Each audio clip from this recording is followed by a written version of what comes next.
Bonjour à tous, nous sommes à l'intersection de la fin du boulevard Raspail et du boulevard Saint-Germain à rue du Bac, pas très loin du ministère des Transports, puisqu'on est là pour couvrir la révolte des taxis. Ça fait une semaine déjà quasiment une semaine qu'ils se mobilisent dans toute la France, avec une convergence sur Paris depuis 3 jours. Des taxis qui viennent de partout en rotation. Vous allez voir sur les vidéos qu'on a fait, les interviews qu'on a fait avec eux, qu'on fait sans filtre. D'ailleurs, ça a été remarqué par les taxis, parce qu'évidemment il y a d'autres médias, mais les médias ils filtrent un peu, ils font des interviews très courtes, 30 secondes, 1 minute, ils mettent pas l'entièreté des revendications, et les revendications sont importantes, elles sont doubles. La première, c'est la réforme de la caisse primaire d'assurance maladie qui va faire que allez, pour faire simple, mais vous le verrez dans les interviews, ça sera mieux expliqué par les représentants des taxis en colère. À partir du 1er octobre, ils vont perdre beaucoup de revenus sur les transports médicalisés et ça va être un danger pour les patients, les citoyens qui utilisent massivement les taxis, en particulier pour les maladies longues qui nécessitent des dialyses, des chimios, d'aller régulièrement à l'hôpital. C'est les taxis qui sont là, qui assurent ce lien vers l'hôpital. Donc problème, là évidemment, c'est pour gratter les fonds de tiroir d'un budget 2026 qui va être très difficile à faire pour le Premier ministre Bayrou et la majorité macroniste qui a cramé énormément d'argent depuis 8 ans, augmentant jusqu'à quasiment 120% la dette publique française.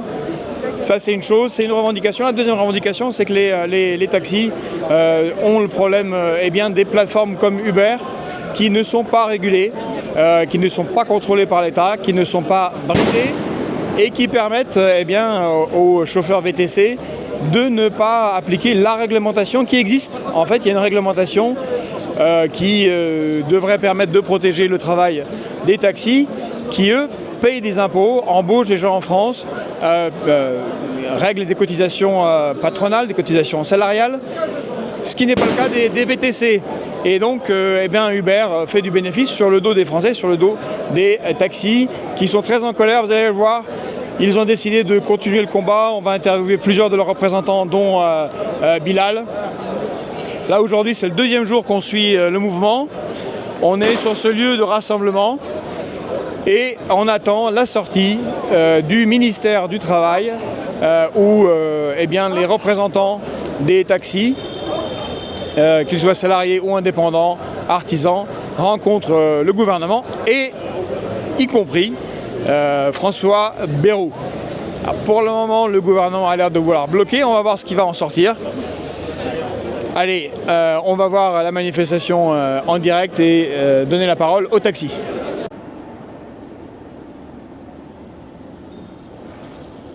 Bonjour à tous. Vous voyez, c'est le micro de Fréquence Populaire. Et vous avez ici notre excellent Pedro qui, depuis la rue, a lancé l'émission. C'était pas facile. On est reparti dans un de nos voyages.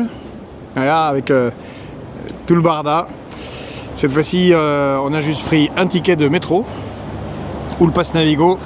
Et on est boulevard Raspail à Paris, où déjà une longue file de taxis est installée. Et comme vous voyez, se prépare à manifester. Ça fait plusieurs jours qu'ils manifestent. Alors, on a ce taxi qui nous vient de la Mayenne, quand même. Voilà, manifestation. Alors, voilà, la ligne de taxi. Voilà, taxi en colère. On va voir avec eux pourquoi ils sont en colère, qu'est-ce qui ne va pas. Directement avec eux dans la manifestation. On voit déjà beaucoup de taxis. Ouais, c'est ce qu'on disait, il y a beaucoup de taxis qui sont installés. Et pas avec des plaques parisiennes. Non. Parce que celui-là, c'est 53. 2 de la Mayenne, celui qu'on a vu tout à l'heure, c'était du 53, il y a du 83, il y a du 45. On voit. Donc les taxis sont déplacés de toute la France quand même. Donc c'est un mouvement national. Là, voilà. Alors Pedro, toi tu as couvert, Pedro a fait les préparatifs. Et Pedro a regardé ce qui s'est passé ces jours-ci. Qu'est-ce qui s'est passé ces jours-ci que tu as noté dans ce quartier chic de Paris, le 6e arrondissement? Alors déjà, on voit que les taxis étaient assez, on va dire, remontés contre cette réforme. Donc qu'on rappelle bien, cette réforme est une réforme de l'assurance maladie. Alors pour les taxis parisiens, ils ont effectivement les gares, il y a les aéroports, etc. Mais pour ceux qui sont en banlieue, en province, etc., le gros de leur activité, c'est le transport de malades. C'est-à-dire emmener une personne âgée à son traitement, chez le médecin, etc.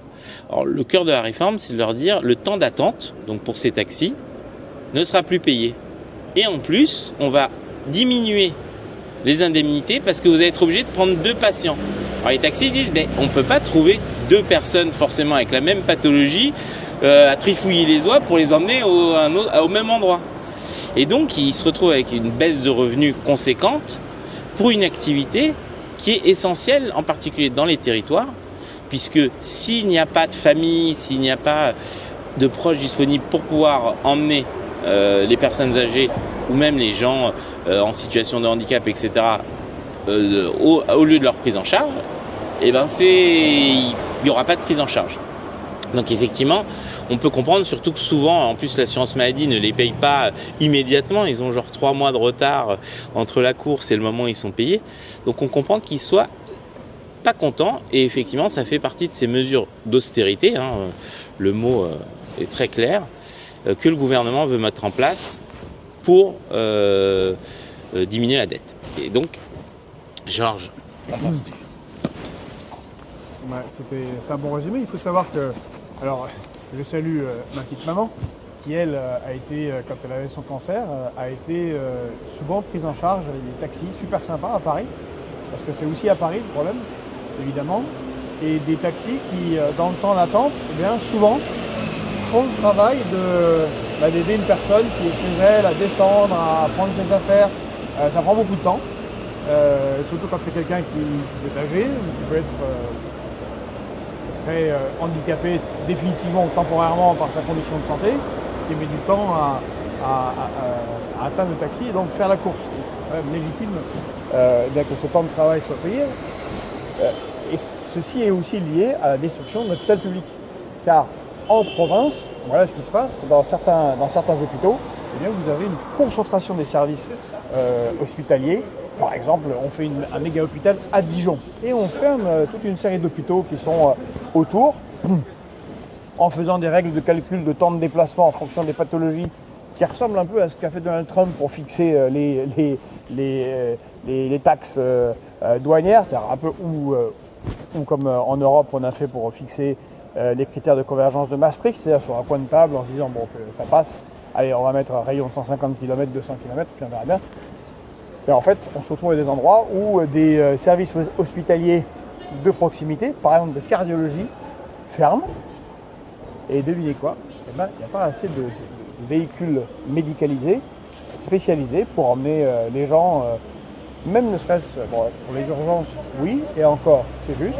Mais pour des rendez-vous de suivi de traitement, ben, il n'y a pas. Donc c'est les taxis. Voilà.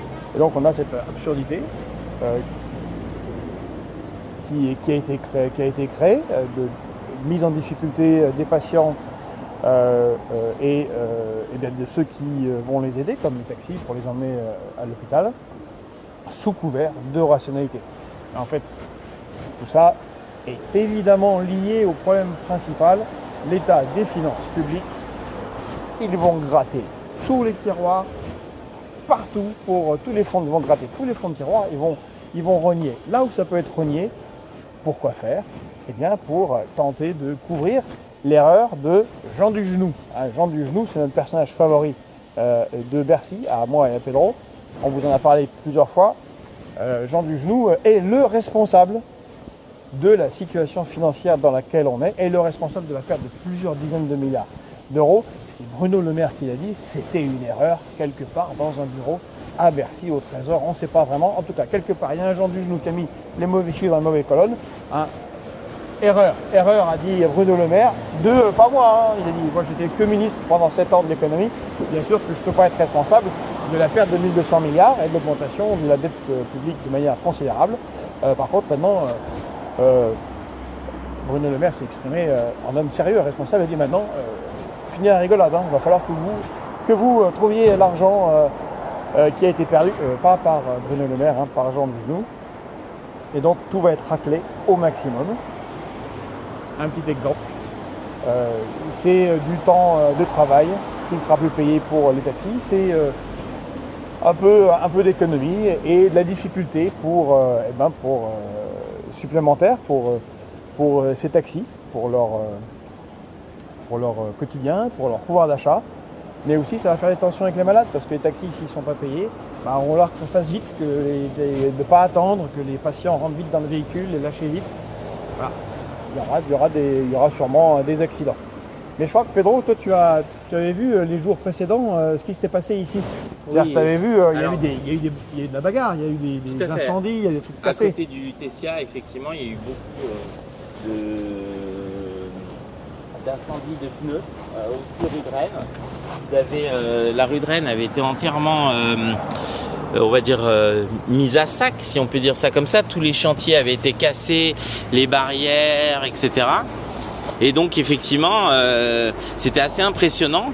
Alors impressionnant parce que Paris aussi, il y a cette faculté à ce que tout soit détruit un jour et que le lendemain, c'est comme si tout avait disparu. Donc effectivement, c'est vrai que là-dessus, c'est un peu particulier, mais c'est vrai qu'il y avait beaucoup de barrières de chantier détruites, etc. Et donc c'était assez impressionnant. Pardon. Donc on va se rapprocher, puisque ils étaient du haut du boulevard Raspail. Donc on commence par le haut du boulevard Raspail. Et donc on va se rapprocher du cœur de la manifestation. Donc comme vous voyez, il y a beaucoup de taxis à arrêter. Et plus on va s'avancer, plus on va en voir. Donc, et on espère que certains pourront répondre à nos questions.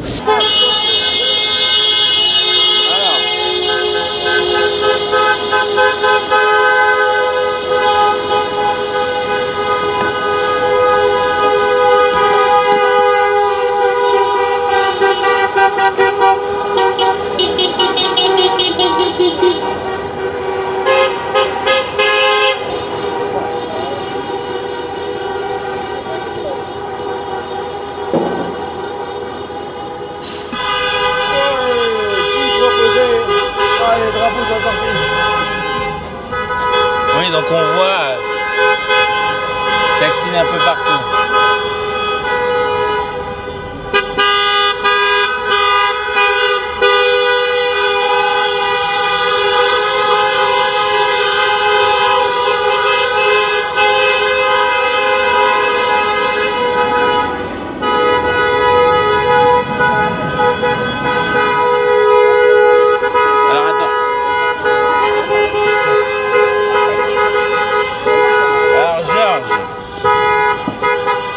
Dis-moi, c'est un peu bruyant là. Ah bah ça y est, la manifestation a commencé.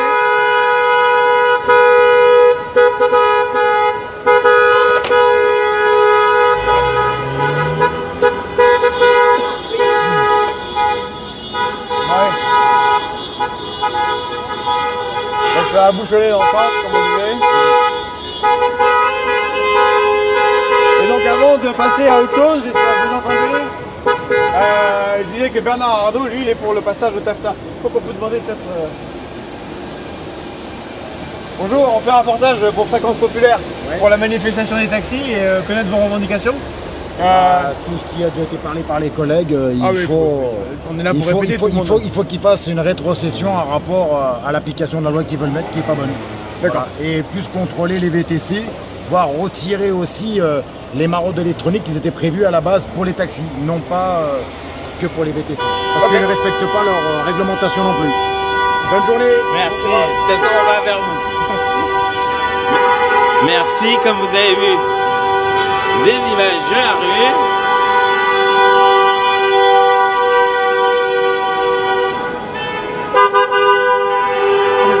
Alors, ce qui est important de dire, c'est que beaucoup de taxis sont des artisans. Et ce qui, un peu comme les profs ou les infirmiers, ils sont intéressants au sens de l'évolution des capacités, du pouvoir d'achat des Français. n'importe quel taxi avec qui on parle nous dit qu'il y a 25 ans, au tournant du siècle et du millénaire, et ben, en travaillant comme taxi, on pouvait faire vivre une famille avec 2 enfants, sortir une fois par semaine, aller au restaurant, au cinéma, en vacances, et que maintenant tout est très très tendu, peu de sorties, peu de cinéma, peu de restaurants, parfois pas de vacances, où ce sont les enfants qui sont envoyés en colonie. Bon, voilà, petit à petit, ils sont aussi, de plus en plus, ils sont dans travailler plus pour gagner moins. Et ça fait quand même longtemps qu'il n'y a pas eu une colère nationale. Parce qu'encore une fois, ils viennent de partout. Là, c'est du 91. Là, c'est un 76. Ouais, tout à fait. Là, c'est un taxi parisien. Alors j'espère que vous nous entendez quand il y a des klaxons, parce qu'effectivement, c'est pas évident. Mais où ils vont? Est-ce que tu sais où ils vont, Pedro? Alors ils vont vers le Lutetia. Ah, le Lutetia. Exactement. Mais il n'y a plus la Gestapo au Lutetia. Endroit de sinistre mémoire dans la mémoire des Parisiens. Et de sinistre mémoire, parce qu'il y avait la Gestapo qui était au Lutetia, mais aussi de belle mémoire. Parce que c'est là que, symboliquement, on a fait revenir Oui, tous les déportés des camps de concentration. C'était le lieu pour certains pour s'y reposer, mais surtout pour se retrouver, essayer de retrouver c'est là où il y avait la famille. les listes. Et là où il y avait les listes de ceux qui étaient morts, vivants, de ceux qui étaient perdus. En particulier pour les enfants, parce que les enfants essayaient de retrouver leurs parents, ce qui a rarement été le cas. On va se rapprocher. Alors le boulevard Raspail est quand même assez long, donc on a commencé tout en haut. Bon, on arrive en bas de Raspail devant le Lutetia. On n'est pas très loin. Alors je remarque un truc. Vas-y. Une constante dans toute manif, il y a des drapeaux bretons. Est-ce qu'on va parler à ceux qui ont des drapeaux bretons pour faire plaisir à Jean-Pierre Leroux, notre breton de service? Et pourquoi pas. Il y a aussi des drapeaux corses régulièrement. Oui, tout à fait. Mais là, il peut y avoir une certaine logique, puisqu'il y a des taxis qui viennent de toute la France, donc de Bretagne. Donc là, ils peuvent venir avec leur drapeau. Traversons.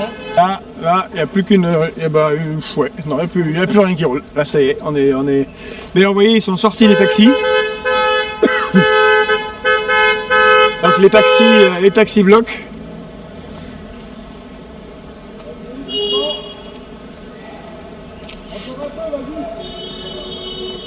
Tu peux y aller, gros, t'as encore un peu de mal. Ça, c'est du 21, SRE. Ça va? Bonjour. Alors, qu'est-ce qui se passe aujourd'hui? On fait un reportage pour Fréquence Populaire. Moi, je m'exprime pas. Ah, vous vous exprimez pas. Et vous? C'est qui, là-bas? D'accord. Vous aurez du monde par là qui voudrait s'exprimer. Ça roule. Ris-Orangis, Rennes, Montvendre, Villejuste. Ouais, du 26, du 35. Ah non, toute la France. Bon, 92, ça c'est chez moi. 31. On a quoi là? Du 96, du 94. Il y a pas mal d'Essonne là. 75, 91, 91. Pardon. Ah. Bonjour. Bonjour. On fait un reportage pour Fréquence Populaire à Médias en ligne. Benjamin, c'est pour toi. Ah, c'est Benjamin? C'est notre Le petit mais mignon. Bon ben, bonjour. C'est mes collègues, hein, mais... Là, on est venu couvrir votre manifestation, Oui, puisqu'on en parle de plus en plus. de plus en plus, mais parfois voilà, sans avoir vos revendications de manière exposées de manière claire. Donc, on se demandait pourquoi à chaque fois il y a un drapeau breton. Vous venez de Bretagne? Voilà. Ah ben voilà, c'est voilà, ça c'est la logique. Bon, alors dites-nous, c'est quoi quelles sont vos revendications Alors, en fait, et pourquoi vous êtes là? Alors, il y a deux sujets. Le premier sujet, c'est la convention CPAM, où en fait, la CPAM met en place finalement un déremboursement organisé des transports médicaux. Donc, la caisse primaire d'assurance maladie. Tout à fait, caisse primaire d'assurance maladie.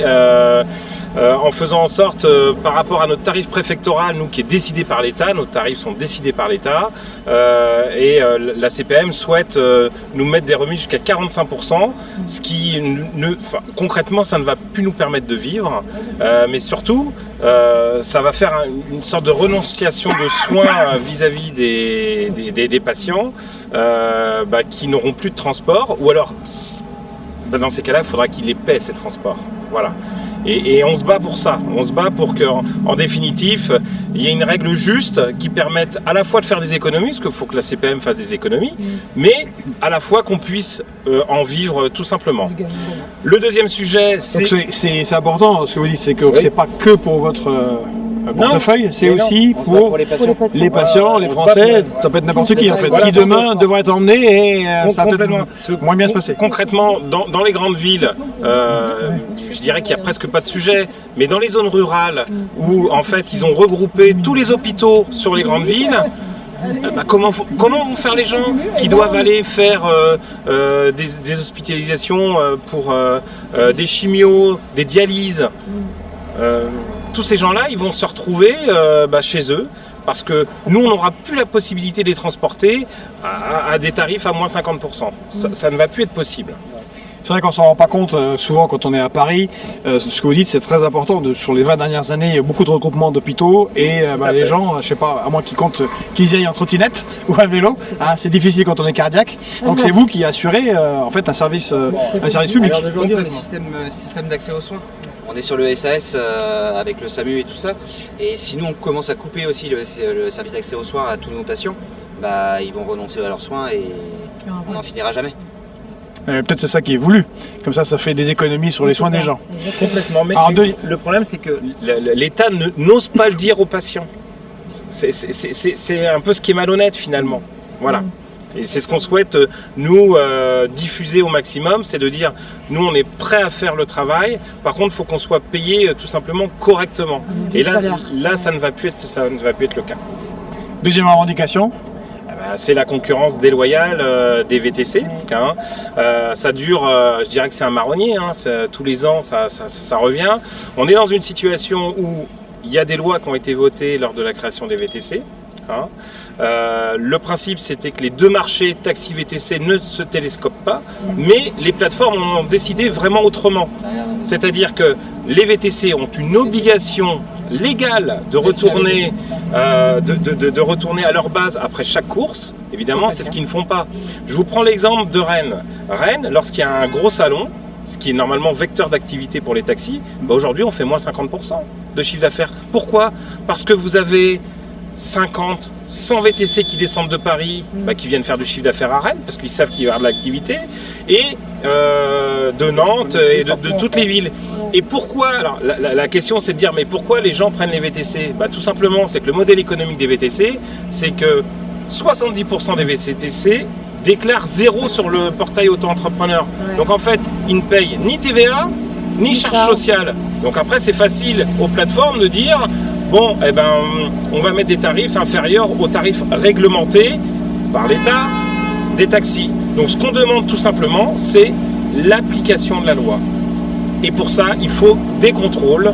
Et ce que l'on souhaite également, c'est que le précompte qui va intervenir en 2027, parce que l'État réagit quand même, soit mis en place dès le 1er janvier 2026. Le précompte, c'est quoi ? C'est la capacité que l'État aura à prendre les charges sociales directement auprès des plateformes et non plus auprès des chauffeurs VTC qui de toute manière ne déclarent rien. Très bien, donc en fait vous considérez que l'État ne fait pas son travail de contraindre des plateformes qui souvent sont ailleurs, américaines, et il ne sait pas trop comment agir. Tout à fait, et c'est ce qu'on demande. Nous on demande que l'État joue son rôle d'arbitre et fasse tout simplement respecter la loi. La loi, il n'y a pas besoin de la changer, il faut juste la faire respecter. Là aujourd'hui, vous voyez des villes comme Marseille, il y a 1000 taxis, il y a 5000 VTC. Qui ne payent pas leurs impôts en France. Et qui ne payent rien. Donc, à partir du moment où ils vont commencer à payer leurs charges sociales, on est dans un pays où il y a besoin d'argent, où il y a des déficits partout, et finalement, l'État laisse 70% des VTC déclarés zéro. Je vous rappelle quand même que le chiffre d'affaires 2024 du VTC, c'est 2 milliards d'euros. Voilà. Donc c'est une injustice entre ceux qui, par les plateformes internationales peuvent ne pas payer d'impôts et vous êtes souvent artisan et donc vous avez toutes les charges diverses, ce qui est normal, sinon le pays ne fonctionne pas, mais c'est injuste là, parce qu'eux se retrouvent sans charge et vous avec charge. Et vous voyez, ça va même plus loin, c'est-à-dire que des sociétés comme la SNCF, qui sont financées finalement par nos charges sociales à tous, passent des contrats via appel d'offres avec Uber là. C'est ça. Forcément, Uber est moins disant que les sociétés de taxi comme G7, etc. Parce que, en fait, le modèle économique, c'est de dire les VTC n'ont pas de TVA, pas de charge sociale. Nous, taxi, moi je suis artisan taxi à Rennes, moi j'ai mes 10% de TVA et je paye 48% de charge sur ce qui me reste à la fin de mon bilan. Et pour vous donner un ordre d'idée, mais c'est valable pour toutes les entreprises, moi quand je fais 100 € de chiffre d'affaires, il me reste véritablement 20 €. Et donc là, vous allez faire quoi aujourd'hui? Parce que donc vous êtes venu par collègues, par région, par département. Et donc là, on voit que ça bloque un peu là. C'est quoi l'idée? C'est de bloquer les rues ou de... La France, tout le monde arrive. Il y a un convoi qui arrive de Marseille. Mais on n'en peut plus. On n'en peut plus. De toute manière, là, à Rennes, il commence à y avoir des incidents parce que Rennes, c'est 127 taxis. 300 VTC sont dénombrés. Là, si tu peux montrer là-bas. Ça va être quoi les modes d'action? Les modes d'action, c'est tout d'abord la discussion. Ce qu'on attend, c'est une sorte d'électrochoc des politiques, de dire effectivement, on va faire appliquer la réglementation, et concernant la CPAM, c'est de nommer un médiateur, parce qu'en fait, ça fait 18 mois que entre l'ACNAM, qui est la direction, on va dire, générale de la caisse primaire d'assurance maladie, et nos syndicats de taxi, en fait, c'est un mur. C'est un véritable mur. Donc, il faut un médiateur, il va falloir que plus de choses soient prises en compte, toujours pour l'accès aux soins. Parce que sinon, ça va être une catastrophe dès le 1er octobre. Dès le 1er octobre, c'est la catastrophe. C'est-à-dire que je dirais qu'il y a 50% des transports médicaux qui ne seront plus assurés, dans le sens où quelle entreprise va travailler à moins 50% de son prix juste. Et c'est important parce que beaucoup de Français n'en ont pas conscience, on a l'impression. Tout à fait. Et ce qui est encore plus important, c'est que ça va être les Français, finalement, les plus, même pas nécessiteux, mais les Français qui auront de l'argent, ils iront se payer leur transport, ça, il n'y a pas de sujet. Mais le Français moyen, il ne va pas pouvoir payer un transport tous les jours pour aller en chimiothérapie et faire 50 km aller, 50 km retour. Donc les syndicats amènent des propositions à la CPAM, mais en fait c'est un mur. Et il y a le temps d'attente qui n'est pas payé, c'est ça? Ou qui sera... Ça aussi, ça a l'air d'être un problème pour vous.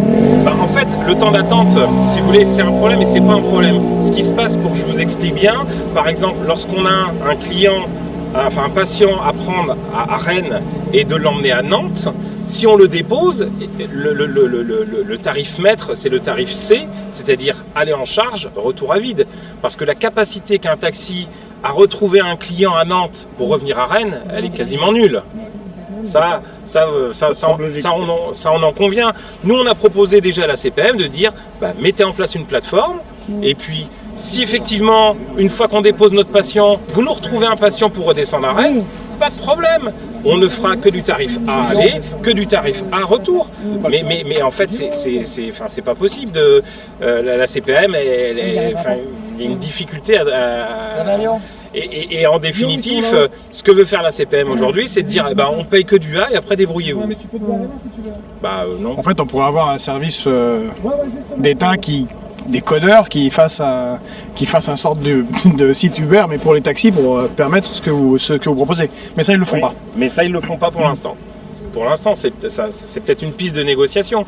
Mais nous, ce qu'on souhaite, c'est d'être payé en fait au prix juste. On ne demande pas de gagner énormément d'argent.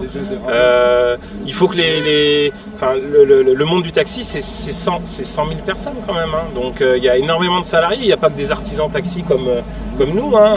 Là, j'ai des collègues qui ont des 10, 15, 20 salariés. Donc, nous, on fait marcher l'économie française aussi. Hein.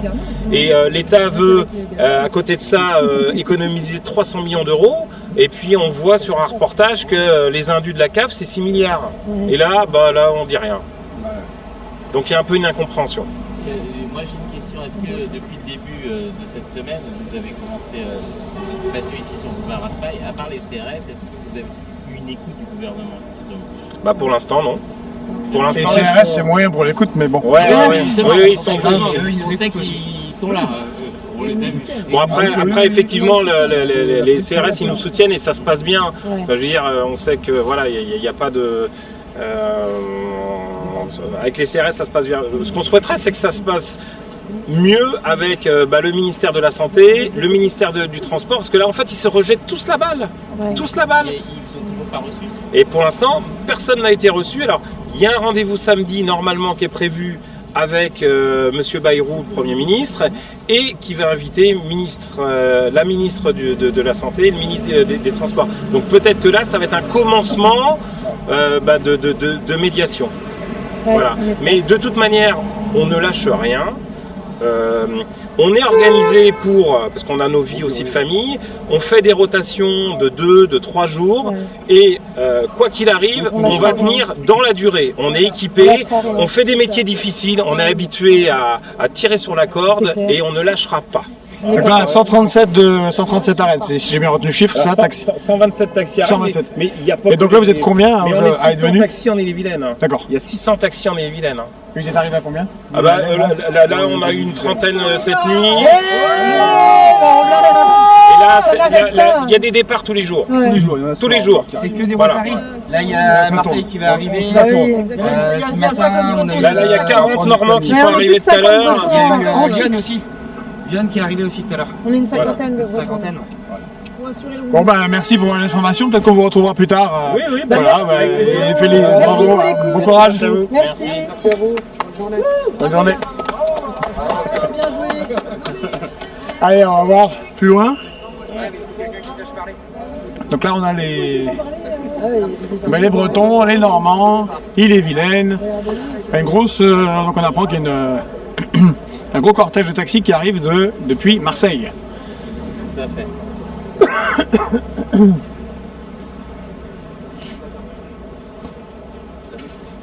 Bonjour, on fait un reportage pour Fréquence Populaire, c'est la pause. Prise pour un peu les forces. Vous venez d'où? Au Cerf? Ok. Ah oui, Oui, c'est toute la France. des vins Hein. du cru, je suppose. Quel a l'air bon. Tout est bon. Bon, après, vous faites quoi? Ça se passe comment dans la journée? Vous restez là plutôt ou Normalement, on reste là. Ouais. On attend les directives. Bon, bon courage. Merci. Merci.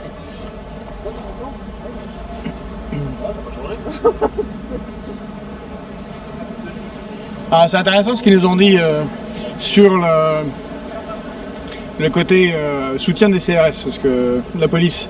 Parce que ça rappelle les débuts du mouvement des Gilets jaunes. Parce que c'est un peu, c'est quand même les mêmes catégories sociales, c'est les Français voilà, qui travaillent. C'est intéressant. Alors là, je voudrais montrer sur ce taxi. On voit que donc ça doit être probablement la date de début d'activité de la personne. Et donc maintenant, date de fin d'activité, parce que certains estiment qu'effectivement leur activité sera finie. Ah, c'est là que c'est intéressant. Regarde. Date du décès, donc du métier, 1er octobre 2025, donc c'est ce qu'on va nous expliquer, puisque les nouvelles conventions seront mises en place à partir d'octobre 2025. Sur 50% des transports médicalisés, c'est quand même très, très ennuyeux. Et comme ils nous l'ont dit, ils ne peuvent pas gagner leur vie s'ils n'ont pas ces revenus-là, donc c'est 2 chômeurs en plus. Voilà.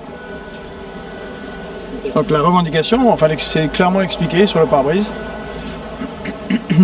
Ah oui, et on voit que ce sujet des VTC revient de manière régulière et que malgré toutes les législations, rien n'est fait en fait.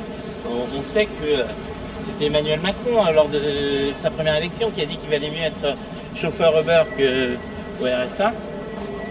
Et donc on voit qu'il y a une très grande complaisance vis-à-vis d'Uber et des plateformes. Voilà, un taxi qui nous vient de Saint-Ouen, Pézou, Vendôme, dans le 41. Regarde ce qui est marqué là. C'est un combat aussi pour nos patients. Voilà, c'est ce que nous ont expliqué. C'est pas que pour les taxis, c'est pour les patients. Chose qui n'est pas encore très claire pour beaucoup de Français. Et c'est vrai que tant qu'on n'a pas, ce besoin-là, on ne se rend pas compte à quel point c'est important. Oui, parce que par exemple, si on peut citer un petit exemple, des gens qui font une chimiothérapie ou une dialyse, c'est plusieurs fois par semaine qu'il faut emmener les patients. Les familles ne peuvent pas forcément toujours accompagner leurs proches. Et c'est des traitements qui ne peuvent pas être arrêtés. On ne peut pas dire on va en faire un jour et après 3 semaines après. Donc il faut une régularité, donc il faut des gens.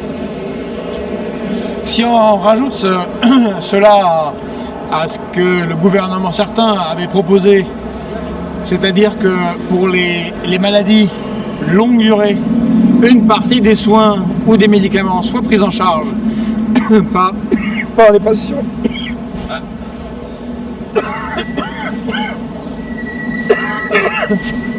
Ça c'était un pollen en direct, inhalé pendant que je parlais. Voilà, c'est le direct, c'est comme ça.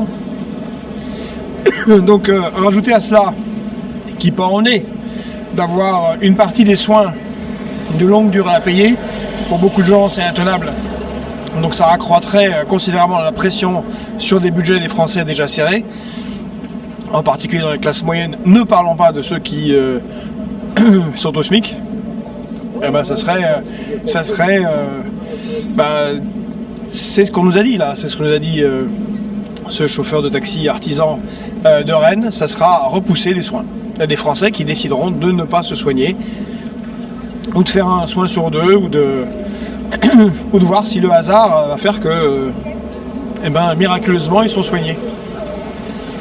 Si je peux me permettre, justement, ça permet de parler de films hollywoodiens. Alors ça va vous paraître pourquoi je parle de films hollywoodiens.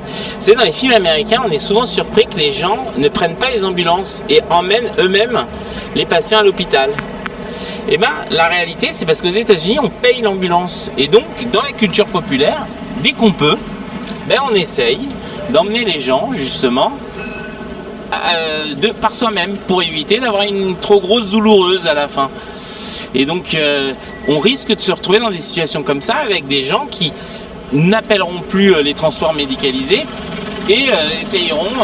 C'est-à-dire qu'il faut imaginer un patient qui sort de chimio avec des traitements lourds, c'est très compliqué pour lui. Et il est parfois un peu altéré, donc il peut avoir des accidents, etc.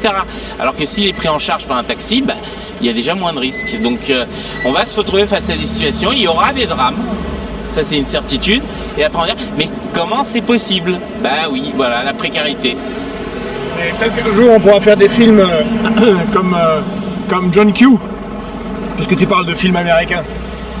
John Q, excellent film avec Denzel Washington. Alors là on est quand c'est l'effondrement total des services de santé dans un pays comme c'est le cas aux États-Unis pour 100 millions, c'est-à-dire un tiers des citoyens américains. Eh bien Denzel Washington prend d'assaut un hôpital comme un terroriste avec des armes, parce qu'il y a beaucoup d'armes. Pourquoi? Eh bien pour que son fils, qui a une insuffisance cardiaque, puisse être soigné. Donc il force au bloc opératoire à le soigner, parce que sinon c'est 250 000 $. Et lui qui est, je crois que dans le film il est agent de sécurité, et sa femme est infirmière, ils ne peuvent pas se permettre un soin cardiaque qui en France est tout à fait possible. Il faut bien se rendre compte, voilà. C'est un peu comme Breaking Bad. Le scénario s'arrête au bout de 10 minutes. Voilà. Pas de Breaking Bad. Voilà. Bon, on va voir qu'est-ce qui se passe là-bas. Allez, deuxième partie du boulevard Raspail. Qui est fermée, celle-ci. Qui est fermée, qui mène. Mais ce qui est intéressant, c'est que ça mène. Alors plus loin là-bas, vous avez. Vous avez Sciences Po et vous avez surtout rue de Grenelle. Vous avez les ministères. Allez.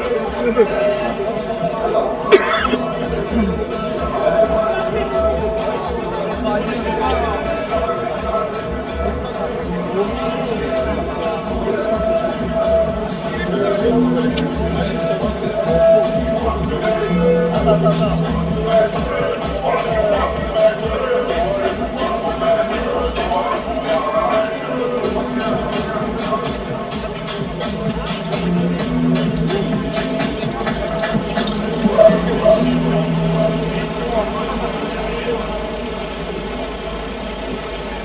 vous pouvez le voir, donc ici cette partie du boulevard est complètement bloquée.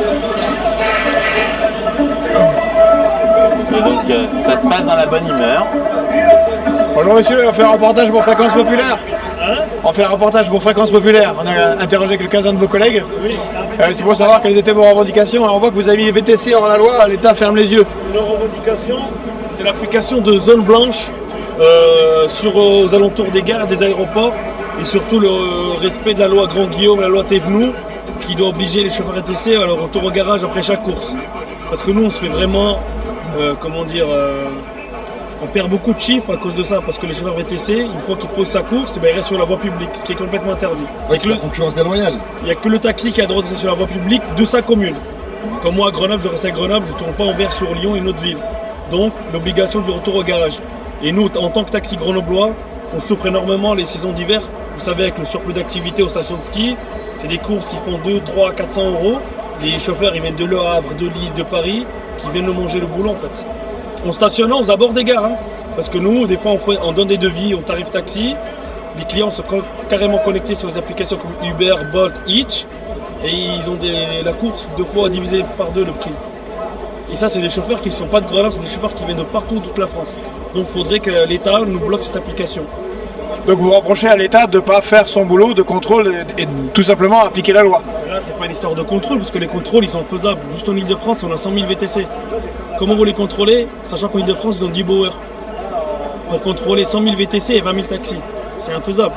Donc, à l'État de brider les plateformes et de laisser la géolocalisation ouverte pour les VTC juste au garage. Ok, c'est clair. Merci beaucoup. Merci à vous. On va pouvoir mettre la musique.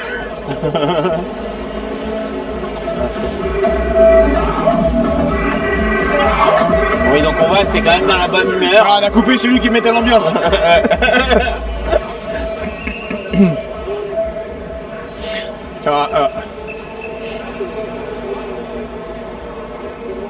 Donc là, c'est en train de se mettre en place. Ouais, tout à fait. Voilà, ça filtre quand même beaucoup. Il n'y a pas beaucoup de passages, il n'y a aucun passage en fait. Non, mais c'est bloqué. À part les taxis.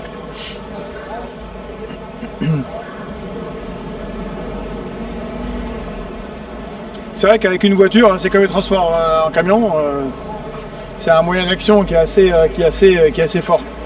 Tiens, on va aller voir ici. Bonjour. Bonjour. Bonjour. Bonjour monsieur. On fait un reportage pour Fréquence Populaire, on a déjà interviewé quelques-uns de vos collègues. Un reportage pour qui? Fréquence Populaire. C'est qui Fréquence Populaire? Fréquence Populaire, c'est vous. C'est un média en ligne qui marche très bien. Ouais, vous pourrez aller voir. Voilà, on fait un reportage sur votre métier, et qu'est-ce qui ne va pas, et quels sont les problèmes, et pourquoi est-ce que vous êtes là, qu'est-ce que vous attendez du gouvernement. Oui, mais nous ne sommes pas habilités à... Ah, vous n'êtes pas habilité. Bon. Nous n'avons pas l'habitude, à moins qu'un de mes collègues le souhaite, mais ça... Vous non? Non, Bon, nous avons des représentants qui nous le font. D'accord. Ouais. Et vous êtes d'où? Vous êtes venu d'où? Non, c'est pas... Ah, vous êtes les Parisiens parce que non, si on arrête, on ne parle pas. Ah, okay, non, vous n'en pas. Non. D'accord, c'est pas grave. Je vous en prie. Merci. Eh bien, allons voir plus loin.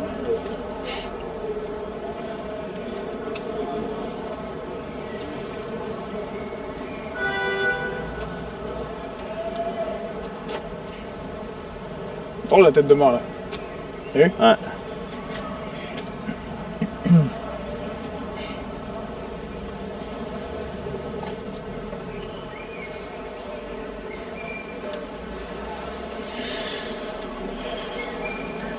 La symbolique de la mort est toujours présente là, encore un, tu vois là.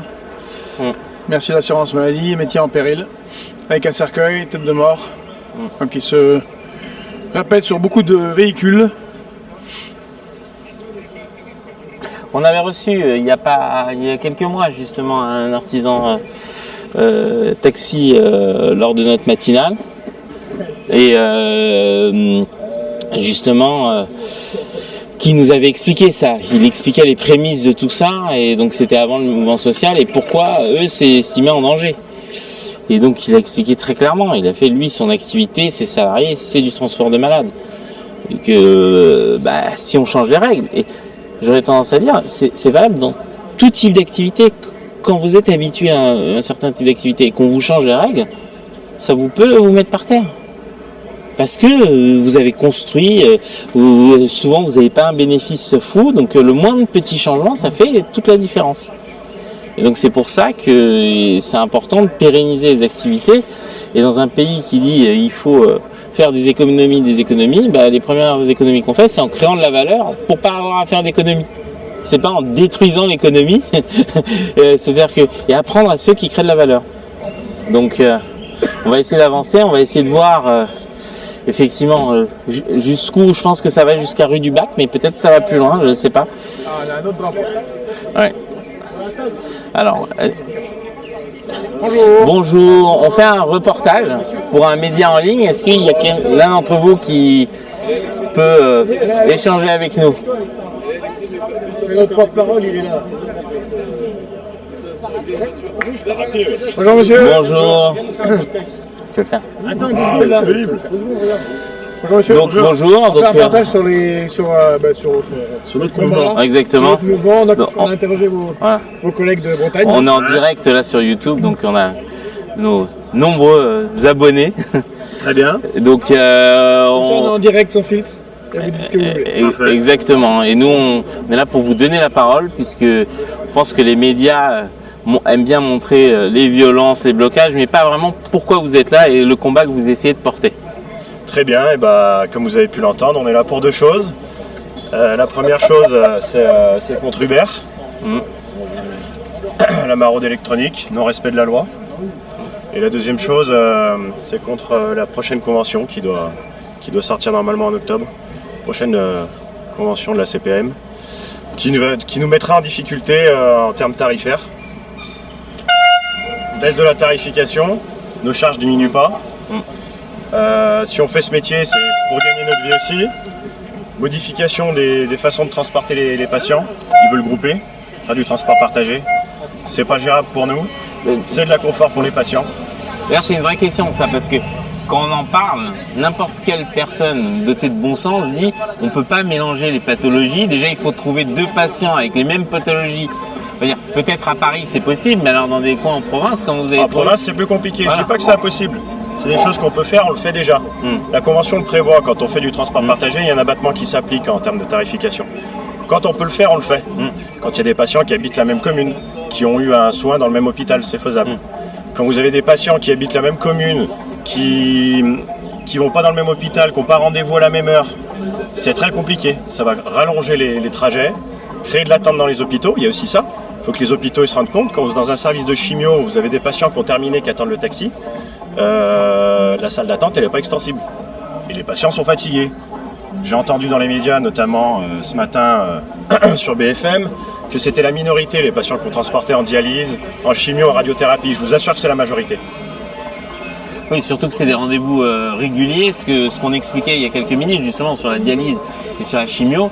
On ne peut pas compter sur les familles. Les familles, elles peuvent venir une fois de temps en temps, mais elles ne peuvent pas poser 3 jours par semaine pour emmener, attendre, etc. C'est ça, la radiothérapie généralement c'est tous les jours du lundi au vendredi. Les horaires varient. Le même patient peut avoir rendez-vous à 11h le lundi, à 10h le mardi, à 17h le mercredi. S'il n'est pas en capacité de prendre sa voiture, parce que les traitements c'est quand même lourd, surtout quand ça dure comme ça sur du long terme, la famille peut pas.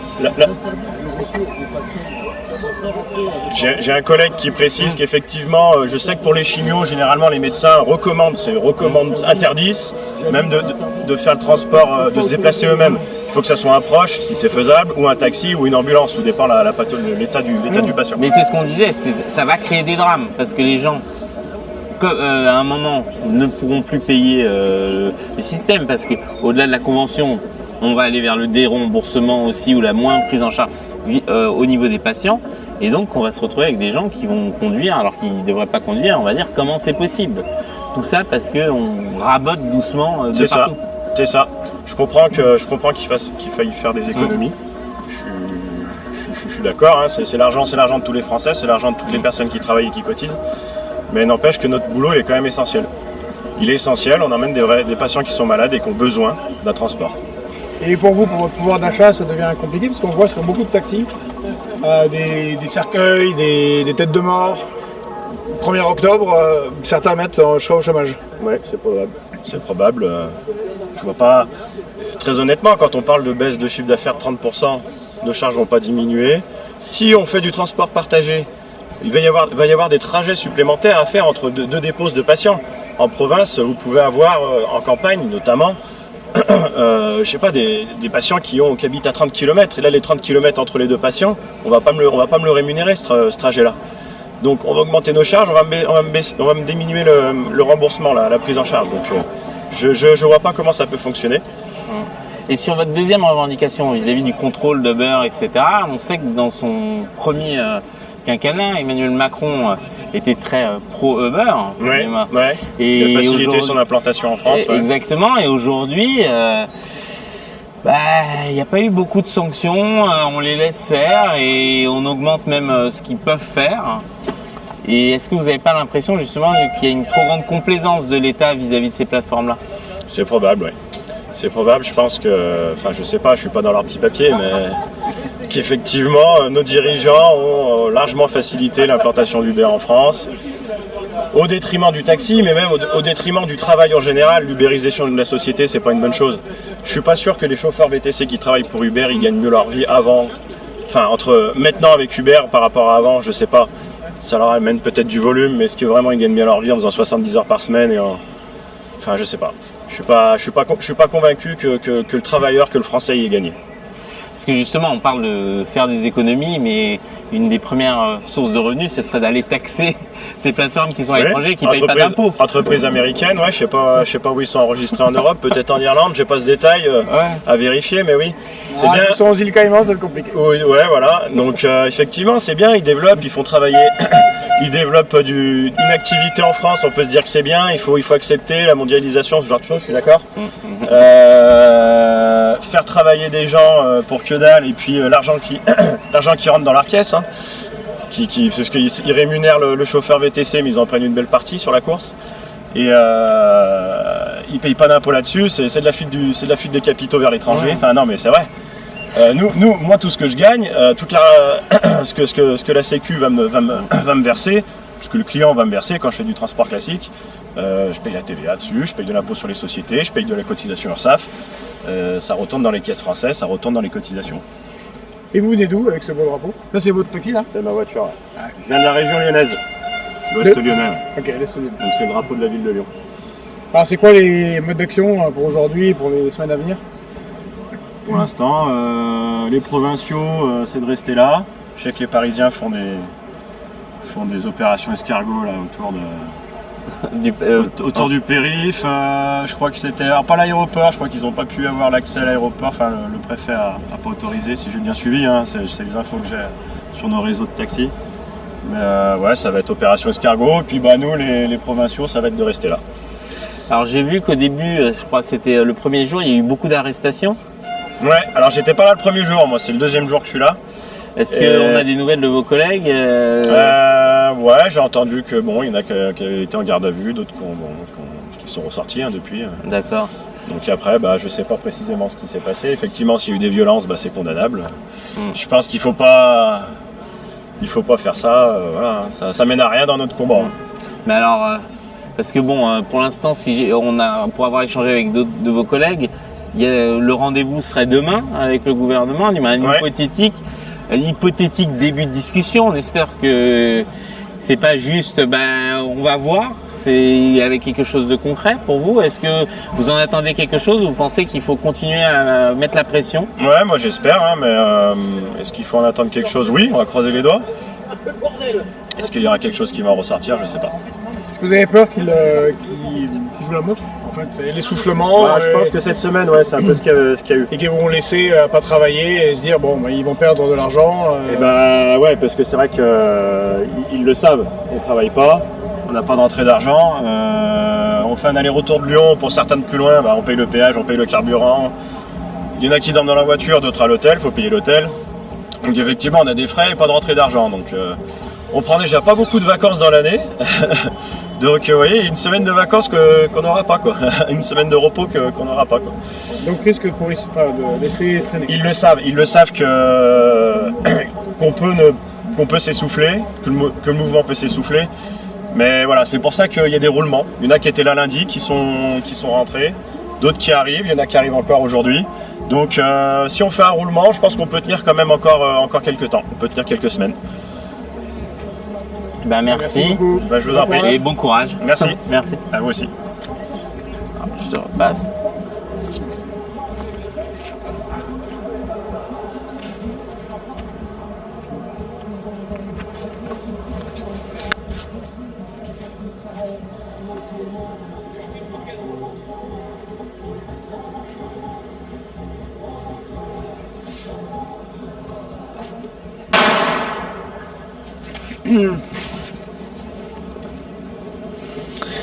Donc voilà, alors, les taxis parisiens vont un peu agir en faisant des opérations escargot dans Paris sur le périph'.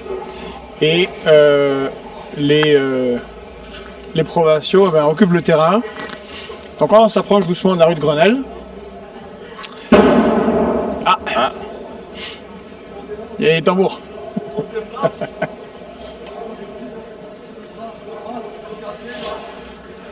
Allez, on va voir plus loin ce qui se passe, justement vers les ministères. Alors vous êtes très nombreux à nous suivre.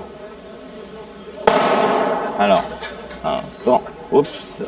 Voilà.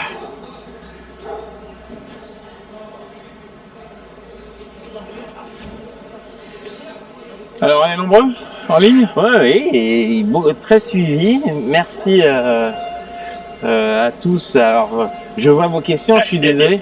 Tu peux poser des questions? Oui, tout à fait. Sauvons nos entreprises. Là, on a un tract. Regarde.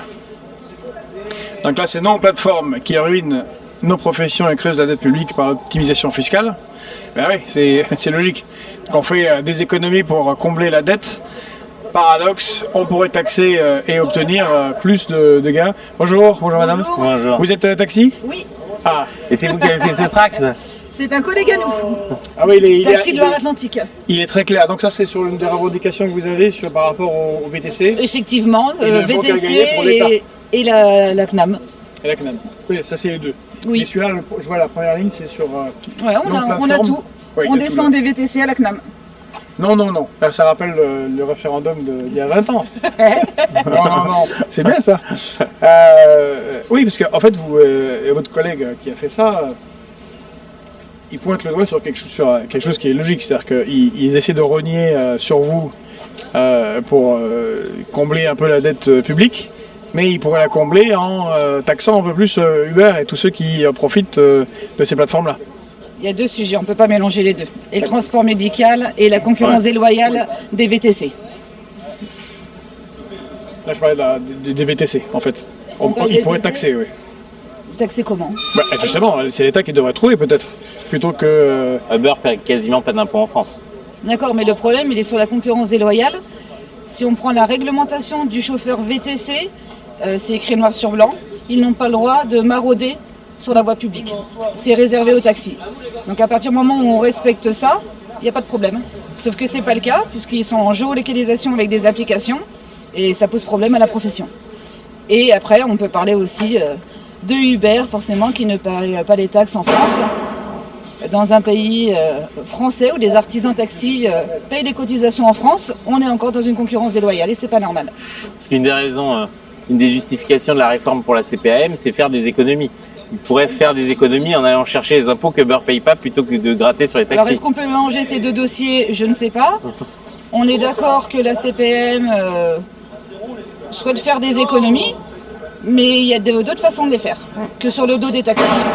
Parce que si on prend les paramètres, que la population est vieillissante, que les structures médicales sont éloignées et qu'il y a beaucoup de population vieillissante, beaucoup plus de gens qui se soignent aujourd'hui que hier, dû aussi à la crise du Covid. Les gens prennent beaucoup plus conscience de leur santé. Et l'éloignement des structures médicales fait que forcément, on fait plus de kilomètres, mais on voyage avec des prescriptions médicales qui sont signées par des médecins Et vous êtes des Pays de la Loire, je vois. Loire-Atlantique. Attendez, vous êtes arrivé à combien de On collègues? est arrivé à 9. 9. Et vous êtes en rotation comme les autres collègues des différentes régions? Oui, on essaye de se remplacer parce qu'il faut aussi qu'on serve les clients et les patients sur secteur. On ne peut pas les laisser. Il y a des courses qui sont primordiales, donc on les laisse pas tout seuls. Et c'est aussi un coût pour nous, hein, parce qu'on fait de la route, on met des kilomètres dans les voitures, on a les péages, voilà, on reste sur place. Donc en attendant, on ne travaille pas, on ne fait pas notre chiffre. Donc on fait une rotation entre nous. Et si la réforme attendue le 1er octobre de la CPM est mise en place, est-ce que vous craignez, comme certains nous l'ont dit, de perdre l'emploi, ou que certains de vos collègues perdent leur emploi par manque de revenus? Bien sûr, les sociétés qui ont des salariés, quand vous regardez les charges sur des salariés qui sont importantes, elles ne vont pas y arriver. Et les artisans qui ont investi dans une licence, dans un véhicule qui sont à crédit, ne vont pas y arriver non plus. Après, c'est pas en soi la formule qui est sortie aujourd'hui, c'est tout ce qui est autour. Ce qui est autour, il nous parle de géolocalisation, il nous parle de mettre 8 patients dans une voiture. Si demain on prend 8 patients dans une voiture, notre service il est quoi? On va le chercher chez lui. 8? Oui, alors jusqu'à Mais hier... il faut un camion. Oui, jusqu'à hier c'était 3. La nouvelle convention nous donne 8. C'est-à-dire que si on prend 8 patients, qu'on va chercher les 8, donc forcément on doit prendre le premier beaucoup plus tôt pour pouvoir prendre le 8e à l'heure. Ça tombe sous le sens. Ensuite, on les emmène dans un établissement médical qui n'est pas forcément le même dans la même zone, mais pas forcément les mêmes. Le patient, quand on arrive avec lui, on l'accompagne en admission. Ensuite de l'admission, on l'accompagne dans son service. En attendant, les autres patients qui sont dans le véhicule attendent leur tour. Comment est-ce qu'un patient peut accepter un transport de 8 personnes avec un... Il faut la journée, il faut la journée entière. Et pareil au retour, on va aller en chercher un à gauche, un autre à droite, un autre au milieu, on va les récupérer, on va les ramener chez eux, mais il va être quelle heure? On peut demander à un malade d'être transporté autant de temps? Surtout qu'ils sont fatigués avec les traitements, etc. Mais bien évidemment. Bien évidemment. Mais je pense que... C'est quelqu'un d'assez peu pratique. Un voiture taxi qui fait du médical toute la journée pour constater la fatigue des patients, le métier qu'on fait et la réalité du terrain. Oui, ça semble être une réforme pensée par quelqu'un qui est derrière un bureau, qui réfléchit, qui n'est pas très pratique. Voilà. Comme beaucoup de choses aujourd'hui, malheureusement. On n'est pas le seul secteur avec des problèmes comme ça. C'est sûr. Et là, vous jouez à un jeu, là, vos collègues, c'est vos collègues, là? Eh oui. Et c'est quoi ce jeu? C'est comme ça que... jouer au palais. Au palais. Messieurs. Coucou. Si, on connaît quand même le palais. Non, mais justement, on le voit pas souvent à Paris. Alors, attends. Allez-y. Donc c'est... C'est l'équipe du... Donc c'est la 44 Pays de la Loire. C'est ça.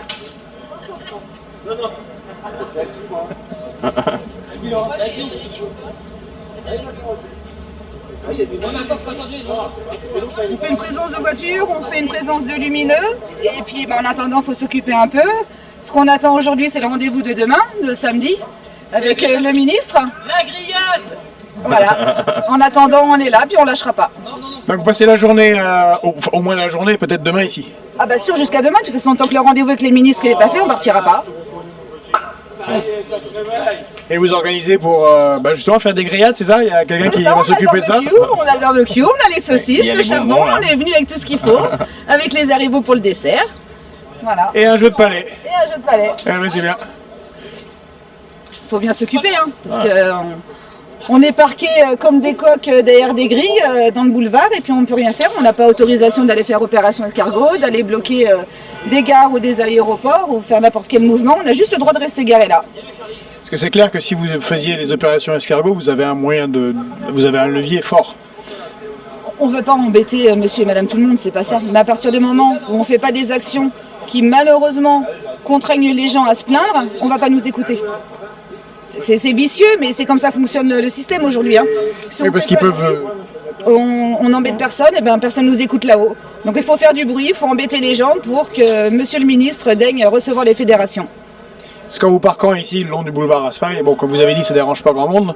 Et par contre, ils peuvent jouer la montre en comptant sur la perte financière que vous subissez pour laisser traîner et ne pas prendre de décision. Le taxi est prêt à attendre. Si demain on n'a pas ce qu'on veut, au pourcentage de sociétés qui vont fermer, on est prêt à attendre. Vous êtes très déterminé, on voit avec tous vos collègues, vous aussi, voilà, il n'y aura pas de... Ça serait une mauvaise idée de jouer la montre. On n'est pas toujours solidaires, mais là aujourd'hui on est tous sur le même sujet, on est tous solidaires.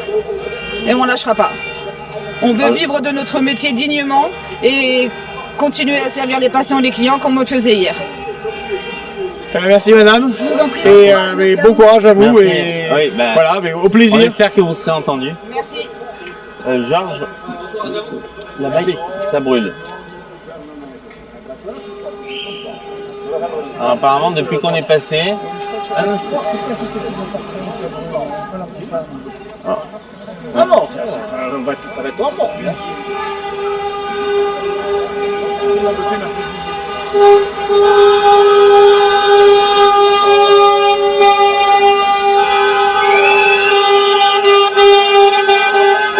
Donc on voit des plaques de partout. En 62, 28, 67. Attention. 974. 974, hein, il vient de loin lui.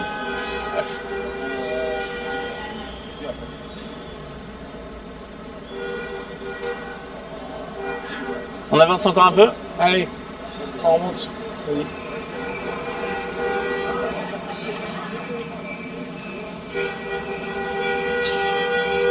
Alors vous voyez, avec Fréquence Populaire, vous êtes au cœur de l'action. Voilà, un drapeau bleu-blanc rouge. Ça sent un peu le cramé. Enfin non, ça sent la poudre. Ouais. 974, vous venez d'où vous? Vous êtes venu en taxi de la Réunion? Non, c'est pas possible. Je travaille dans le coin, mais Voilà. Bon, là-bas, Ah oui, ils sont c'est pas contents. Chartres. non, c'est Chartres là, ouais. C'est Charles. Il me convient en renfort. Allez, Voilà. bonne journée, bon courage. Merci. Ah non, c'était pas un taxi sous-marin.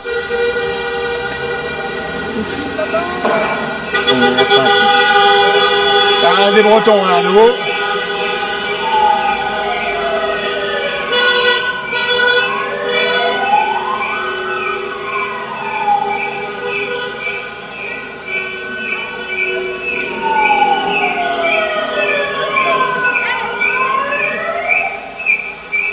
Non, pas du tout. Est-ce que vous voulez que je vous envoie le document de la CPR où il est marqué qu'il faut transporter jusqu'à 8 patients?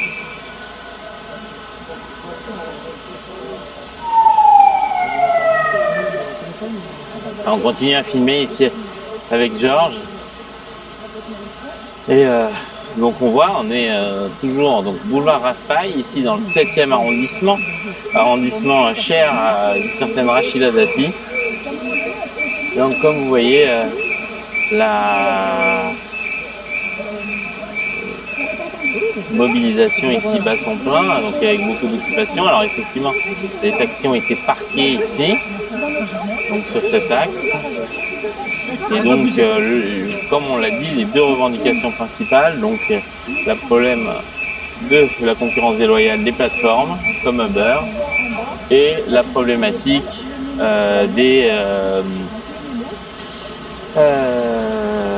la convention avec la CPAM qui va changer des règles sur la prise en charge des patients et en particulier générer beaucoup d'économies pour la CPAM, mais au détriment des patients. Alors pour ceux qui demandent, oui, Georges va récupérer le document de la CPAM, on va le recevoir et on vous le partagera. Donc ça va être envoyé. Comme vous le voyez, alors la quiétude des Parisiens du 7e arrondissement est un peu bousculée. Et ben tant pis, pour une fois, comme on dit, ça ne doit pas être toujours au même endroit les manifestations. Et on voit à nouveau 13, Marseille, 41. Donc effectivement, donc avec des beaux drapeaux, des gens qui sont solidaires. Alors oui, alors certains, j'ai vu dans les commentaires, se parlent des voitures, les belles voitures, etc. Il faut savoir que les taxis généralement ne sont pas forcément achetés, c'est souvent du leasing. Et c'est souvent aussi un moyen pour les constructeurs de voitures de placer des voitures. Et donc, contrairement à un particulier qui achète une grosse berline, eh ben, le prix n'est pas du tout le même pour un artisan. Donc on est toujours au rassemblement des taxis. Donc pour ceux qui ont suivi la matinale, donc on va remonter toute cette vidéo avec des séquences justement inédites et ce que vous n'avez pas encore vu sur ce rassemblement. Donc on s'avance sur le boulevard Raspail, on va vers rue du Bac et donc on voit que justement donc on va voir un peu il y a un point de rassemblement donc dans 15 minutes.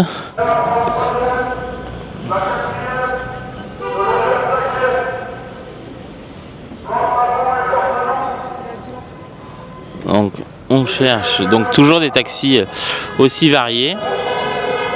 Donc on va se rapprocher. On va voir ce qui se passe. Donc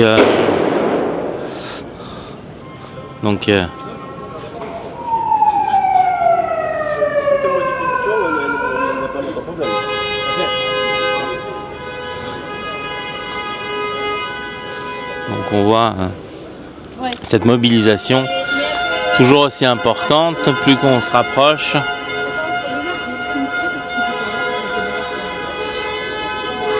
Et donc on va continuer d'avancer.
Au niveau du rassemblement, donc avec des fumigènes bleu, blanc, rouge, comme vous pouvez le voir, des pétards, et donc j'ai perdu Georges.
On bouge plus. Et s'ils veulent qu'on parte, et bien qu'ils nous donnent, vous l'entendez. Donc, bon courage les gars. Accrochez-vous, on pense à notre copain de Marseille qui s'est fait renverser. Le VTC qui est dans notre tribunal aujourd'hui. On n'oublie personne. Encore une fois, on n'oublie pas Bouillon, qui fait un excellent boulot autour de nous. On n'oublie pas Bézir. On n'oublie pas les 4 fédérations qui nous ont pas lâchés depuis dimanche soir, qui sont là. Et on n'oublie pas tous les actifs de la France. On a des superstars avec nous. On a Bilal. Oh Bilal! Bilal, viens voir, s'il te plaît. Porte tes couilles!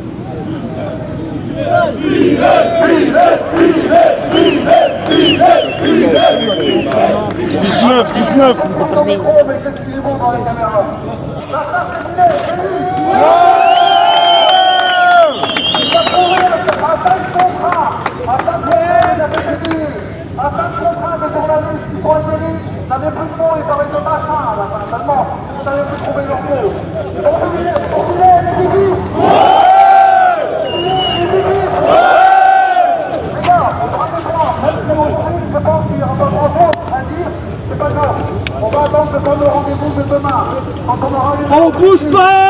On aura une heure précise, on vous le communiquera. On dira pendant la réunion pour négocier des billets.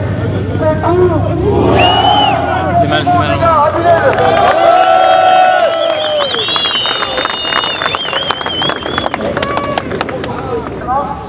Et ça, c'est grâce à tout le monde. Donc, chaque collègue, message à transmettre à tout le monde, chaque collègue, chaque taxi de France doit prendre sa part du mouvement. Chacun prend un jour, 2 jours, 3 jours, on peut tourner toute l'année comme ça. C'est simple. Il y a des collègues, par exemple, il y a des collègues de Grenoble qui se sont organisés, certains travaillent, certains viennent, ils roulent, tout ça, ça va dans une caisse. Et vous voyez, il y a de l'organisation. Donc aujourd'hui, les gars, ils arrivent encore, vous avez vu des arrivées de toute la France. Voilà, le taxi il est là, le taxi il est représenté, les fédérations sont là, tout va bien, et il faut rester dans un mouvement pacifique.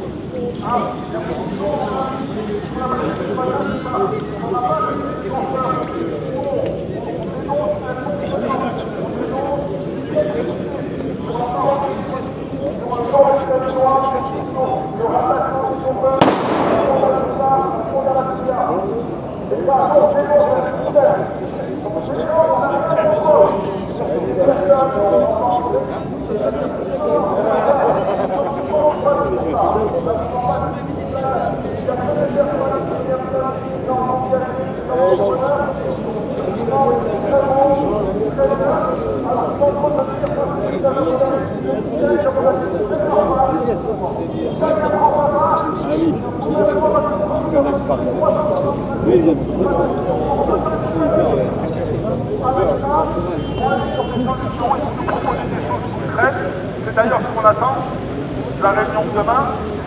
On a pu leur dire, c'est que nous on veut, c'est eux, les spécialistes, c'est eux qui ont les cabinets de conseil, etc., pour trouver des solutions concrètes. Aujourd'hui, on ne veut plus du blabla, on ne veut plus du oui, on va faire des contrôles. Voilà, le sparadrap, ça ne marche pas. Ça ne tient pas, ça fait 15 ans que ça ne tient pas. On veut des mesures concrètes. Je pense qu'ils ont compris le message. La mobilisation de groupe, même la force maillot, c'était pas ça. Hein. Souvent, peut-être, vous avez entendu, ouais, la force maillot, c'est un truc de fou. Ça, on est beaucoup plus au-dessus. Et c'est un mouvement voilà, de tous les départements. C'était le mot que je voulais vous passer. Merci à tous d'être là. Allez, Bilal!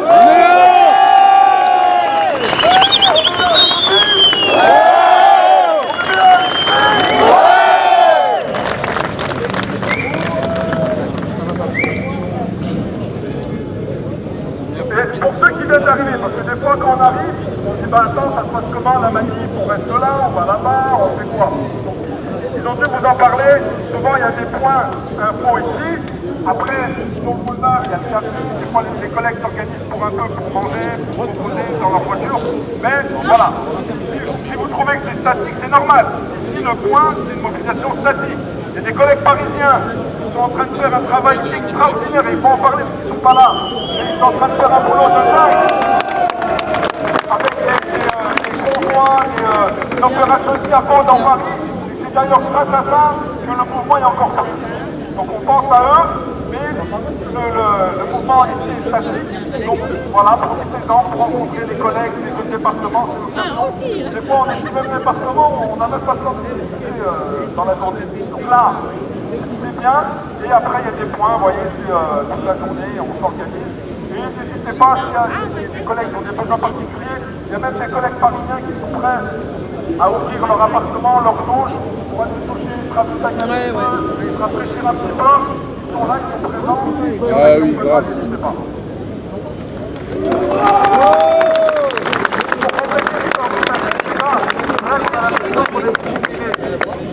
Mais c'est pas l'impression qu'on donne de l'extérieur. De l'extérieur, on donne une seule impression. On est déterminé. Et c'est pour ça qu'on est tout ça. Donc on est déterminé, oui, et on est déterminé à aboutir à quelque chose. Et c'est ça qu'on est en train de faire tout d'abord. Regardez-vous les uns les autres et dites-vous pourquoi je suis monté. Vous êtes monté parce que les mecs ils ont pris Raspail. Raspail appartient au taxi. Et Raspail se souviendra des taxis jusqu'à la fin des temps. Raspail est à nous. Et un petit message aux voisins. Si vous trouvez qu'on n'est pas des bons voisins, faites le nécessaire avec vos amis politiques pour qu'on parte le plus vite possible. Remontez un peu de ce qu'on veut, messieurs. Et on vous libère un fight. Bonne journée à tout le monde. Au 5e jour de ce rassemblement, de cette manifestation, qu'est-ce que vous avez obtenu? Qu'est-ce que vous comptez encore obtenir? Alors, ce qu'on a obtenu, c'est un rendez-vous demain avec le ministre des Transports et le Premier ministre, donc une organisation, une réunion ministérielle. On espère qu'ils vont venir avec des propositions concrètes suite à nos revendications qu'ils connaissent maintenant depuis, comme vous l'avez dit, depuis 5 jours au minimum. On espère qu'on va aller dans le concret. Nous, on est là vraiment pour avancer, on est là pour négocier, on est là pour discuter. On n'est pas réfractaire, comme on a pu l'entendre, du tout. Bien au contraire, donc on est là, on attend des réponses de nos responsables de notre gouvernement. Et on trouve que c'est une bonne chose que M. Bayrou, Premier ministre, chef du gouvernement, prenne son gouvernement en main pour aller vers une sortie de crise. Il fallait ça, c'est toujours pour un début d'écoute de la part de l'exécutif. Vous savez, le sujet du VTC, ça fait 15 ans qu'on lutte, qu'on discute avec le ministère des Transports, les différents ministres qui se sont succédés. On n'arrive pas, ils ne veulent pas agir. Donc c'est ce qui a entraîné une crise aujourd'hui. Le sujet de la sécurité sociale, la négociation a commencé il y a plus d'1 an. Quand je dis négociation, c'est pseudo-négociation. Parce qu'ils ont déroulé leur projet, ils l'ont dit, c'est une décision unilatérale, il n'y a pas d'accord, c'est une décision unilatérale. Donc eux, ils vont à sens unique depuis le début. Nous, on veut ramener tout le monde pour discuter et aller sur des solutions. Là, vous parliez de roulement pour maintenir le mouvement. Est-ce que vous pouvez nous expliquer comment vous voyez la suite du mouvement? Alors, vous savez, dans un mouvement, le plus dur, c'est de le lancer et de le faire prendre. Donc ça, c'est fait déjà. Quand on parle de roulement, c'est qu'en fait, il y a des collègues qui rentrent se reposer, même certains travailler, et ensuite qui reviennent 2 jours après. En attendant, d'autres viennent. Ici, les gens viennent avec de la logistique. Vous avez pu voir des tentes, des tonnelles, des barbecues, des planchas. Voilà, tout le monde est équipé. Les gens viennent de province. Les provinciaux, ils sont très équipés. Ils sont prêts à camper sur le boulevard Raspail et dans Paris sans problème, à durée indéterminée. En plus, la météo est favorable. Donc, c'est tout ça, quand on dit qu'il y a un roulement, c'est que le mouvement, il ne peut pas s'épuiser. On n'est pas là avec une équipe qui reste là et qui va s'affaiblir. Non. Ils ont sûrement cru que ça allait se passer comme ça, sauf que non. Les collègues ont bien compris les enjeux, qui sont des enjeux majeurs pour notre profession, et ils se disent, voilà, moi, comme vous l'avez entendu, chacun vient prendre sa part dans le mouvement, 1 jour, 2 jours, 1 jour, 2 jours. Et qu'on comprenne bien, cette convention avec la sécurité sociale, elle met en péril les personnes qui sont autour de nous, leur activité? Je vous dirais qu'elle ne met pas qu'en péril les entreprises. En premier lieu, elle met en péril les malades eux-mêmes. Vous savez, depuis des années, on travaille avec les caisses locales de sécurité sociale qui, jusqu'à présent, elles géraient le détail des conventions. Donc ça permettait de s'adapter aux territoires et aux besoins des territoires, en particulier les déserts médicaux et autres. Aujourd'hui, c'est une décision parisienne, si je peux me permettre, jacobine, qui veut mettre une formule standard pour toute la France. On ne tient plus compte des différents territoires, des spécificités, et ça va forcément créer des carences sur certains transports. Donc les malades risquent à certains endroits qu'on leur dise désolé, on ne peut pas venir vous chercher parce que le trajet n'est plus rentable. On ne peut pas faire du bénévolat, nous on n'est pas là pour... Voilà, on est des entrepreneurs, on est là quand même pour gagner notre vie raisonnablement. Un taxi, c'est pas un milliardaire, on est loin, très très loin de là. Donc on a des journées à minimum 11-12 heures de travail, comme les taxis parisiens, comme les taxis de province. Donc, nous, ce qu'on craint également, au-delà de nos entreprises, c'est les carences de transport et les problèmes pour desservir l'ensemble des malades. Et là, il y a un problème sanitaire. C'est pour ça qu'on a appelé le ministre de la Santé depuis longtemps à se saisir du dossier dans le détail, parce que c'est lui le responsable d'assurer le parcours de soins des malades. Donc, si on ne trouve pas des solutions, forcément, ça va créer des carences. Et vous savez pourquoi? Parce qu'on l'a déjà vécu dans le passé et on avait pu justement au local travailler sur ces carences. Aujourd'hui, tout le travail qui a été fait depuis des décennies, il a été complètement rasé et on a une formule tarifaire et un plan de travail pour toute la métropole et même les dom-tom compris sans rien différencier. Et est-ce qu'ils se rendent compte que la désertification médicale justement accentue les difficultés de mutualisation de courses comme ce qui fait partie de ce qui est proposé? Alors, ils le disent, mais en pratique, vous savez, le taxi, c'est le premier maillon de la chaîne dans le parcours de santé. S'il n'y a pas le taxi, les gens ne peuvent pas aller se soigner, ne peuvent pas aller faire des diagnostics, ne peuvent pas faire leurs soins. On est vraiment le premier maillon qui est essentiel dans le parcours de santé. Aujourd'hui, on a une approche purement budgétaire et standard. C'est un des gros problèmes. Et de plus, nous, ce qui nous dérange aussi vraiment, c'est qu'on sort du système taxi. On ne tient plus compte de nos compteurs, de notre spécificité du métier de taxi, du taximètre, etc. Donc, nous, on souhaite tout simplement rester des taxis. C'est notre métier, c'est notre travail, mais avec des conditions comme ça a été jusqu'à présent, ça fonctionnait comme ça, des conditions raisonnables. On a toujours fait des remises tarifaires, on s'est toujours adapté aux besoins des territoires et on veut continuer dans ce sens-là. Votre prénom, s'il vous plaît. Mon prénom, c'est Bilal. C'est ça ? Bilal, du syndicat FTI 69, donc de Lyon. Parfait. Merci. Là, il y a les collègues qui font le tour, ça va être comme ça toute la journée. Alors quand vous entendez des klaxons, là, c'est des collègues qui arrivent, qui viennent renforcer les rangs. Donc vous voyez, ça peut venir de toutes les villes, comme vous avez pu le voir, de Lyon, de Strasbourg, de Marseille, de Toulon, de partout. Demain, si à La Réunion, il ne se passe rien, vous, ça continue? Ah, pour nous, ça continuera. Vous voyez, quand je vous dis que les collègues sont venus, ils sont installés, ils sont bien installés, c'est une réalité. Hein. Vous savez, nous à Lyon, on aime bien parler direct. On n'est pas en train de bluffer. Je pense que le gouvernement l'a très très bien compris. C'est mieux pour eux d'aller dans une sortie de crise avec des propositions concrètes, d'aller dans le bon sens, pour eux et pour nous en fait, et pour les malades, et pour le transport de personnes en général en France. C'est quoi les conditions demain pour lever le mouvement? Nous, on a eu 2 revendications majeures. L'application stricte de la loi concernant le secteur du VTC et des plateformes VTC. Aujourd'hui, on veut des mesures contraignantes. Les recommandations des différents gouvernements ne contraignent pas les plateformes à respecter la loi. D'accord ? Donc on veut qu'aujourd'hui, l'exécutif joue son rôle. C'est leur rôle. Ils doivent imposer les lois à tous les acteurs, qu'ils soient français ou étrangers. La deuxième revendication, c'est qu'on veut un moratoire, on veut un délai, on veut que le texte qui a été publié dimanche 18 sur la nouvelle convention de la sécurité sociale soit suspendu, mis en stand-by, qu'on puisse se rasseoir et négocier une vraie convention, vous voyez, en tenant compte des différents points.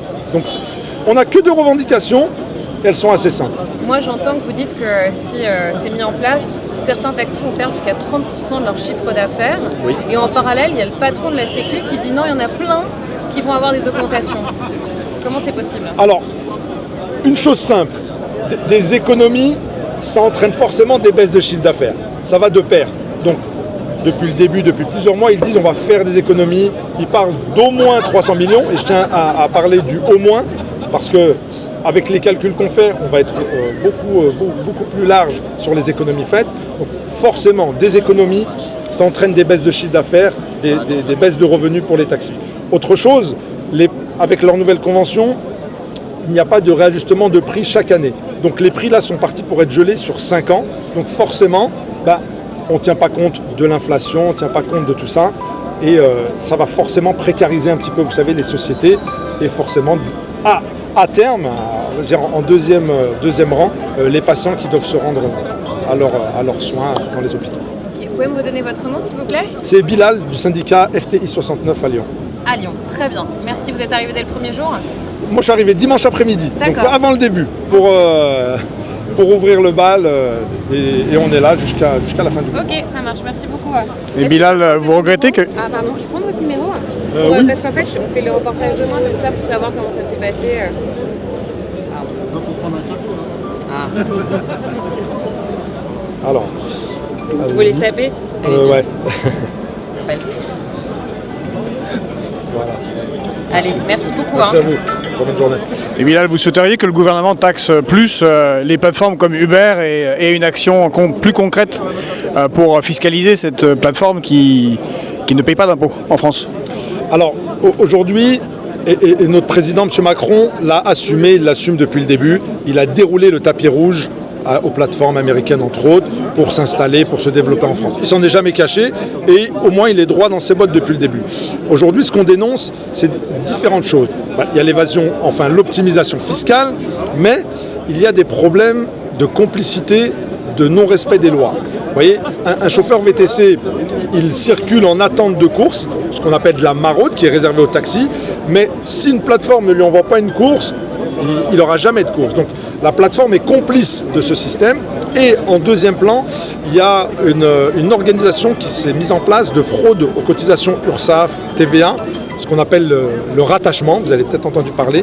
Donc le rattachement, vous avez des gestionnaires de flotte qui se mettent en relation avec les plateformes, type Uber, Bolt et autres. Ils leur disent, moi, j'ai 100 chauffeurs salariés et je vais les inscrire sur la plateforme. Donc la plateforme les inscrit, mais ces sociétés-là ne versent pas de salaire à ces pseudo-salariés, ne versent pas de cotisation URSSAF, ne reversent pas de TVA. Donc c'est un système frauduleux qui est organisé et qui dessert l'ensemble de la société. Hein.